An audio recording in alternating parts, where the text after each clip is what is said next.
Hello everyone, welcome back to our YouTube channel Appify. So today in this video I'll show you how to remove open to work frame on LinkedIn. So without getting further delay, let's jump into our video. First of all, open our LinkedIn application. Once you open up it, it will land up you to this interface. Here go to your profile picture on top left corner. Now tap on view profile. Now here you can see that your profile picture is in open to work frame. Now how can you remove it? In order to remove it, tap on profile picture and here tap on edit frame.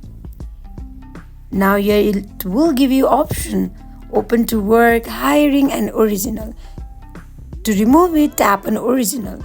Now you can see that it has successfully removed and tap on apply. Now again tap on remove open to work. So you have successfully removed open to work frame on LinkedIn. So that is it for today. If you guys like this video, do not forget to like, comment and subscribe our channel. Thank you for watching.